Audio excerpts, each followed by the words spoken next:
Let's go. I'm about to go off like a weapon. Fuel to the top, got a filled up engine. In my thoughts, obsession. I will not stop, no, I'm never second guessing. I got a God complex. Haters love to hate, but I never feel pressed. Got a lot on my plate, but I never get stressed. I'll take all the pressure like I'm acing this test. Tear it up like I'm Jason. I see the world like it's ready for the taking. I see this place like a game I'm playing. Straight to the bank to collect my payments. No negotiations, it's my way, I was born impatient. And like a damn Freemason, I'll run this nation. They call me a god. They call me a god. They call me a god. Hello guys, and welcome to my review of The Mandalorian, Season 3, Episode 2. So yeah, this is not really much of a Din Djarin episode, it's more like a Bo-Katan and Baby Yoda episode. So yeah, mainly Baby Yoda, you know, a little guy, is the MVP of this episode. Yeah, Din Djarin kind of sits out this episode, sadly. I mean, he does get what he wants at the end, mostly, because Jesus Christ. But yeah, it's mainly just Bo-Katan and Baby Yoda. I mean, it's cool to see her get some spotlight, but come on, when the Mandalorian needs saving like twice? Because basically at the beginning, I guess the Mandalorian gets some directions from well, he already knows where to go from Bo-Katan at the end of the previous episode. Then he tries to get some help from that mechanic lady to get like a droid that can help him scout out the area and stuff. He does find what he's looking for, but like inside this cave, the mines. But then he does you know, he does encounter some enemies, but he does defeat him with like the black lightsaber, you know, with ease. And it isn't until like this one who can just easily zap him and make him unconscious, where I guess he's in danger, and you know, Baby Yoda can't really do anything. And you know, with the rest of Din Djarin's breath, he says to go to Bo-Katan basically. So then Baby Yoda has to go all by himself back to Bo-Katan, and you know, gets her to help. Then that's when Bo-Katan, you know, decides to come, which I'm kind of surprised that she would come. It's really weird. Why would she come? Yeah, I don't get it. Because it's clear that she wants to be left alone, and she wants nothing to... But I guess, you know, Mandalorian's kind of helped her in the past, and that's why she decides to come. But it's just from leave me alone to like, okay, I'll help him, and even to the point where even after she's helped him, she'll help him go all the way down to the water that he's looking for, that will help him like become a Mandalorian again. Like, man, definitely makes her the goat in this episode. I mean, to the point where he basically gets saved twice, because even when he gets to the point where he's basically at the water and doing the ritual to become a Mandalorian again, a true Mandalorian again, since, you know, when he removed his helmet, he stops being a Mandalorian. But yeah, he finally finds what he's looking for. Then he does like the speech that the Mandalorians do to become a Mandalorian. But then he gets dragged down the water, and then he gets killed. But then Bo-Katan once again saves him again from this monster under the water, which I guess they'll have to deal with. Yeah, but I just don't know if like, is Din Djarin basically a full Mandalorian again, or was he not in the water long enough? And then to take care of that monster before he can truly become a Mandalorian again. And once they've basically done with this storyline, what's going to happen next? Because he's basically achieved what he wants if he actually is able to defeat that monster, then get in the water and do the ritual. Yeah.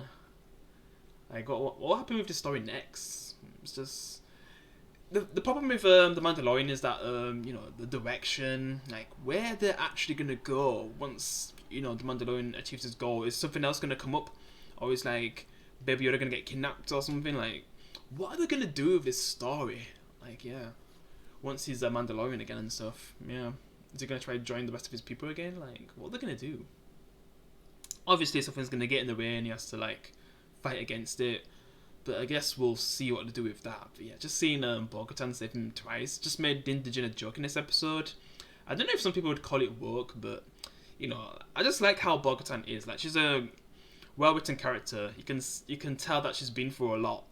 She's not like some completely perfect character, but just seeing her save Mandalorian like 2 times in a row, I'm just like, what the hell, man? Like, what the hell, man? Come on, man. We know you're better than this. Like, what the hell, man?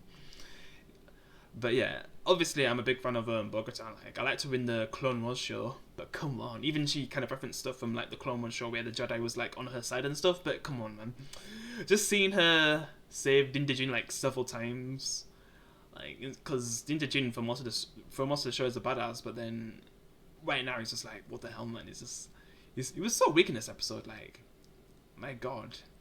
And that's why it's mainly just a Bo-Katan episode and Baby Yoda, yeah.